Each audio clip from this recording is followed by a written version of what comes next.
My name is Bob McCarthy, President of Professional Firefighters of Massachusetts, a statewide union representing over 200 locals throughout this great state of over 12,000 union members and families.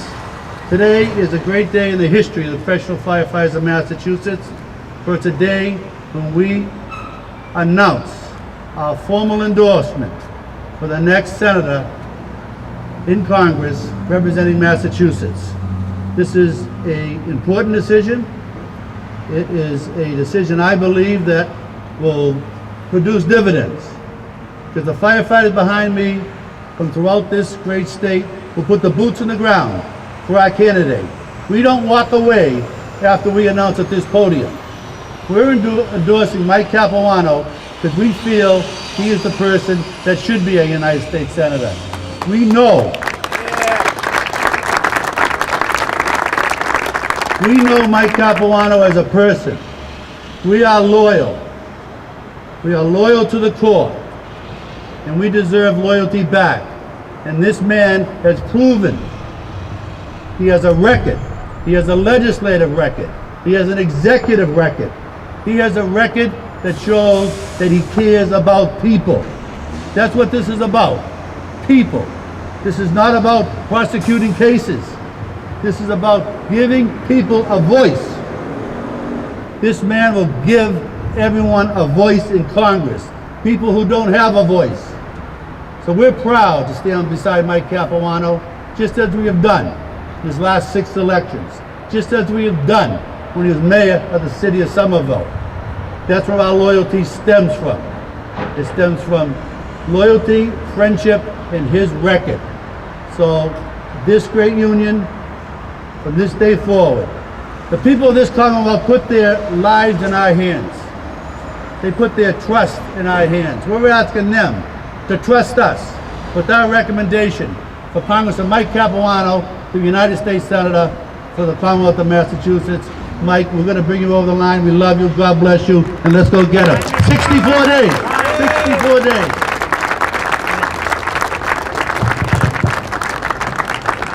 First of all, I want to take a moment to comment on this hallowed ground. I have not been here before.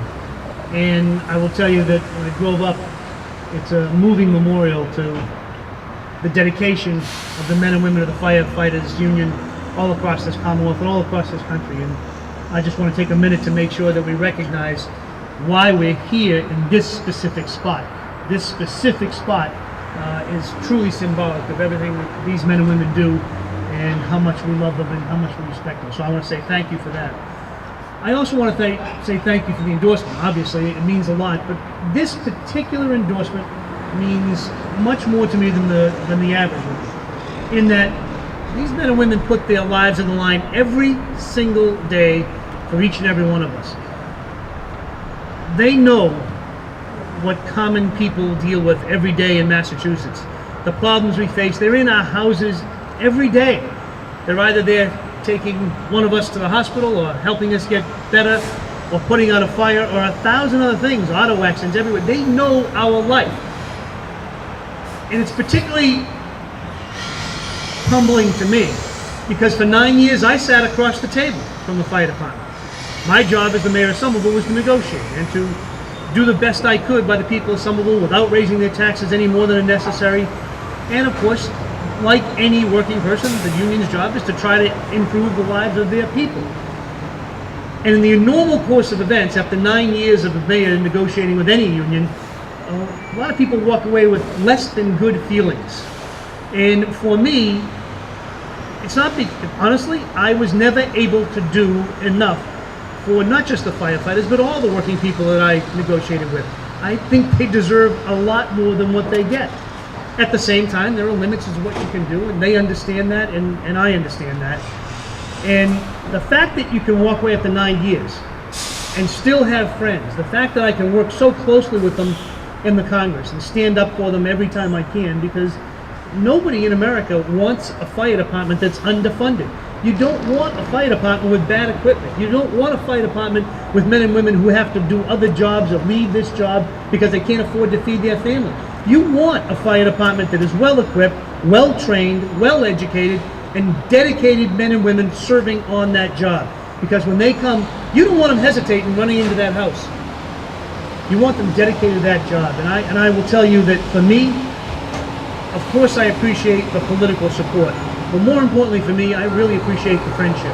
The friendship is really what it's all about, because I think we're together fighting to improve the lives of average men and women in this Commonwealth.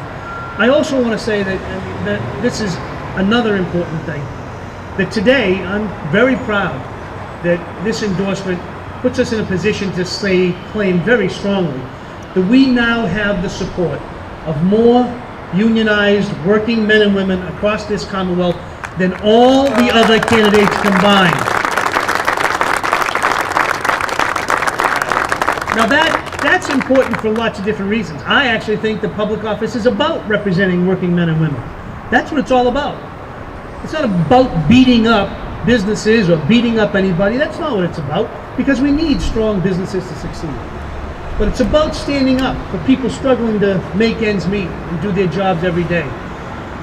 And if I'm fortunate enough to have their support, my hope is that that support not just translates directly from their own support, but also, as Bob said, translates to the average men and women who may not know me so well. I work with Bob McCarthy and Mike Mullane on a regular basis, a lot. And they know me pretty well, as do some others. Jay Colbert and others that I've worked, and Tommy Ross that I've worked with for a long time. A lot of people aren't going to get to know the candidates too well. They're going to have to look to their friends and associates with whom they generally agree to have some idea of what we're all about. Not just me, but all the candidates. And I hope that my association with organizations like the Firefighter will open people's minds and hearts. Obviously, I want every firefighter's vote, but I also want people who respect firefighters to just open up their minds and hearts. I don't expect them to go in and vote for me because the firefighters say so. I hope that they take another look and keep taking a look and vote on what's best for them. If that happens, then this will be a successful campaign and we'll be able to serve in the United States Senate next year. And I want to be clear, I don't want to be a senator just for a title. That's really not all that's important to me. I want to be a senator because in the United States Senate, it's the same job as I'm doing in the House. I've been doing it for 11 years. It's simply you have a bigger seat at the table. 1 out of 435 in the House, 1 out of 100 in the Senate. The math is quite simple. In the Senate, I can do more for working men and women across this Commonwealth, including my friends in the fire department, than I can in the House. And I can do it more quickly. And that's why I'm running, and that's why I really, honestly appreciate the support today. I appreciate the support of the other union households across this Commonwealth that have stood with us, and I appreciate the opportunity to stand here with my friends on this hallowed ground that means so much to so many and symbolizes so much to so many. With that, I want to say thank you and welcome to the fight, guys.